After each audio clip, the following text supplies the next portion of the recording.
Olá, meu nome é Elaine Moreira, eu sou nutricionista, eu tenho especialização em doenças crônicas, no Hospital Albert Einstein, me formei lá na USP e o meu foco é em atendimento de diabetes. Quando a gente fala de consumo, da melhor dieta para o diabetes, tem muitos pontos que a gente precisa analisar. O primeiro deles é em relação aos carboidratos, Então a gente tem dois grandes grupos de carboidrato, o carboidrato de rápida digestão, que é a sacarose, o açúcar que está presente nos doces, o açúcar que está nas frutas. Esse açúcar ele tem uma elevação muito rápida, a gente consome e em mais ou menos 15 minutos ele já está no nosso sangue. Então a gente tem que controlar o consumo, muitas vezes restringir o consumo, a quantidade desses carboidratos. Depois a gente tem os outros carboidratos que são camadas, que são grupos de glicose grandes, e eles demoram mais para serem digeridos. Então, a gente começa a digestão depois de 1 hora, 2 horas, que está presente nos pães, no milho, na farinha, na aveia, no arroz, na batata, na mandioca. Então, a gente tem que ter também um controle da quantidade. E se você conseguir optar pelas versões integrais, você também tem o benefício, porque o alimento integral, ele é íntegro, como ele veio da natureza, então ele tem a presença de fibras entre essas moléculas de glicose. E a fibra diminui a velocidade de absorção, Então o alimento fica mais tempo no estômago, reduzindo esse pico glicêmico. Então, à medida que possível, opte pelas versões integrais de arroz, de macarrão, de biscoito, de pães. Uma coisa muito importante não é só o tipo do carboidrato, mas é a quantidade, Então é importante você verificar com o profissional que te acompanha, seja o médico, a nutricionista, qual é a porção indicada para você, quantas colheres de sopa, quantas xícaras. Então você fica atento a essa porção e não só a quantidade, mas também a combinação. Então a gente sabe que quando eu vou consumir uma porção de frutas, por ter carboidratos de rápida absorção ou de alto índice glicêmico, essa absorção vai ser grande, pode gerar ali um pico, mas se eu associo essa fruta a alimentos ricos em proteína, como iogurtes, ou alimentos ricos em fibra, como aveia, granola, essas sementes, chia, linhaça, ou até alimentos ricos em gordura, como uma castanha, eu vou ter uma redução da velocidade de absorção. Então, combinar alimentos ricos em carboidrato com alimentos ricos em fibra, em proteínas e gorduras boas é muito importante também. Outra dica importantíssima para o controle da glicemia é o fracionamento. Se você faz mais refeições, você reduz o volume naquela refeição. E, consequentemente, você reduz a quantidade de carboidrato naquela refeição. Reduzindo a quantidade de carboidrato, você reduz os picos, Então, a gente sabe que esses picos acabam aumentando o açúcar no sangue e isso faz com que a hemoglobina fique glicada, glicosilada, E o percentual de hemoglobinas glicadas traz aquele exame que a gente faz a medida a cada 3 meses, Então, quanto mais picos eu tenho, mais alta é a minha hemoglobina glicada. Então eu preciso reduzir esses picos para ter um melhor resultado na minha hemoglobina glicada, que é um marcador importante do controle do diabetes.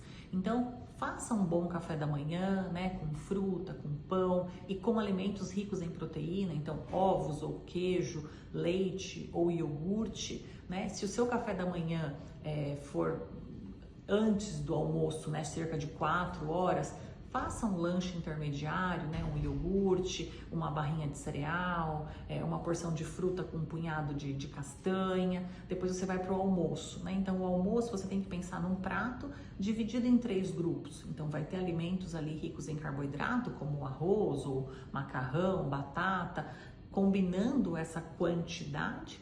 Depois alimentos ricos em proteína, como carne, peixe, frango, ovos, ou os grãos, como feijão, ervilha, grão de bico, e os alimentos pobres em carboidrato, que são os vegetais, então verduras e legumes. Então aqui vem as folhas cruas, tomate, cenoura, abobrinha, berinjela, repolho, o que você gostar, mas tenta pensar sempre na combinação desses 3 grupos. Come devagar, mastiga, ajuda o seu estômago, que vai ter que triturar todo esse alimento. Depois à tarde, procure associar alimentos ricos em carboidrato com alimentos ricos em proteína. Então, pão com queijo, uma porção de iogurte com frutas, né, o pão com ovo, uma panqueca de aveia com banana e uma combinação de café com leite. Então, tente diversificar, né? Mingau de aveia também pode ser uma opção. Hoje em dia tem muitos iogurtes proteicos que você também pode associar nesse lanche intermediário. E depois o jantar, né? Tentar não realizar um jantar tão tarde, né? Tentar trazer o jantar mais cedo, para cerca aí, até umas 8 horas. Também essa combinação de carboidrato, proteínas e vegetais, né? E fibras. Então, pensando aí num macarrão integral com bastante carne e uma combinação de salada, um quibe assado com purê de batata e legumes cozidos. Então pense em combinações sempre nesses 3 grupos. Se você deseja emagrecer, às vezes restringir o carboidrato nessa refeição da noite, só verifique se você faz uso de insulina, né? Então isso pode gerar uma queda na glicemia na madrugada, então combine aí com o profissional que te acompanha. Se você vai reduzir o carboidrato à noite, precisa combinar, né, a melhor medicação para isso. E antes de dormir, né, se você vai dormir 3 ou 4 horas depois do jantar, pode fazer algum lanchinho mais baseado em proteína, então iogurte, queijo com alguma geleia sem açúcar. E a gente não pode deixar de falar, né, que o paciente portador aí de diabetes, ele se beneficia muito com essa redução do açúcar simples, porque o açúcar, ele entrega energia, mas ele não entrega nutriente. Então a gente vive muito bem, né, com essa redução do açúcar, e para isso existem os adoçantes, né? Então tem adoçantes à base de sucralose, à base de estévia, xilitol, eritritol, cada um com uma diferença aí no sabor, né, que vai se adequar à sua rotina, e você acaba evitando esses picos, né? Então hoje a indústria disponibiliza muitas opções, né? Geleia sem açúcar, biscoitos, sorvetes, barrinhas, bebidas, né? Refrigerantes. Então tem muita opção sem açúcar que vai reduzir o valor calórico e muitas vezes reduzir esses picos que dificultam bastante o controle da glicemia. Outra coisa muito importante é o consumo de sucos e frutas, né? As frutas têm muito nutriente, então elas precisam estar presentes na dieta, não só do portador de diabetes, mas de todo mundo. Mas, claro que a gente não pode reduzir na quantidade. Então, todas as frutas são permitidas, o que a gente fala é de manter uma porção, né? Então, aqui tem um cacho de uva pequeno, tem uma maçã ou uma pera, uma meia manga, um meio mamão, uma banana pequena, né? Não importa tanto o tipo da banana, mas uma banana pequena.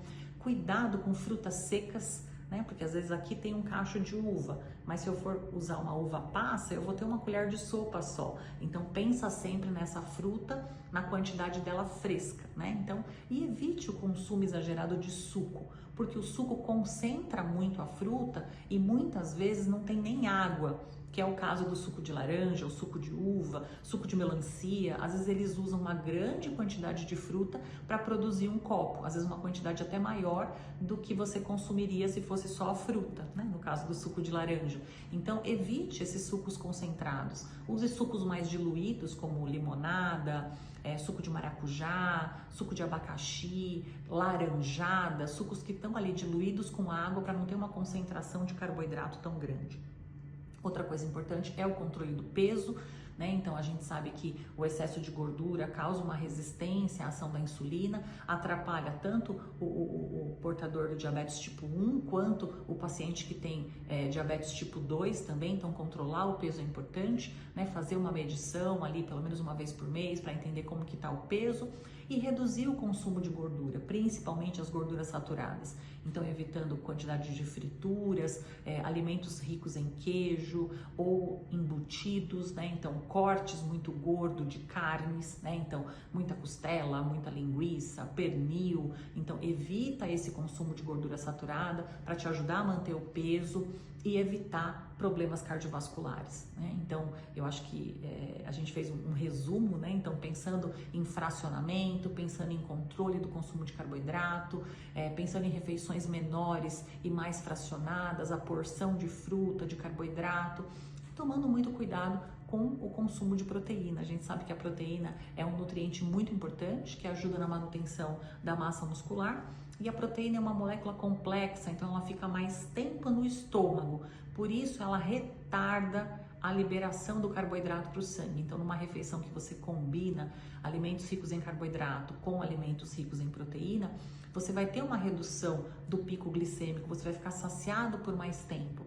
Então, é muito importante você prestar atenção nessas fontes de proteína e colocar um pouquinho de proteína em todas as refeições. Então, seja de manhã o queijo, o leite ou o ovo, na hora do almoço vai ter a carne, vai ter o feijão, vai ter o frango, à tarde pode ter um iogurte, pode ter um queijo, ao deitar, né, no jantar também mais uma fonte de proteína animal ou as proteínas vegetais. Então, tentar colocar sempre um pouco de proteína em cada refeição, para assim controlar melhor a sua glicemia.